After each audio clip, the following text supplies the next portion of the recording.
Students একটা নতুন অঙ্ক নিয়ে এসেছি। একটি নিরেট গোলকের বক্রতলের ক্ষেত্রফল s, আয়তন v হলে s³/v² কত হবে? আচ্ছা, আমাদের বক্রতলের ক্ষেত্রফল s is equal to 4πr², 4πr², v is equal to হচ্ছে তোমার 4/3 পাই r³।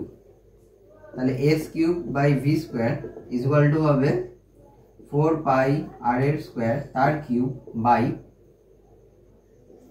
4/3 পাই r³ তার স্কোয়ার। ভালো করে দেখো, 4 এর কিউব হয় 64, পাই কিউব r⁶ বাই এখানে হয় তোমার 16/9 পাই স্কোয়ার r6। কেটে গেল, এটা কাটলে পাই হয়। আচ্ছা, তাহলে 64 পাই ইন্টু 9/16, 16 দিয়ে 64 কাটলে 4 হয়, তাহলে 36 পাই।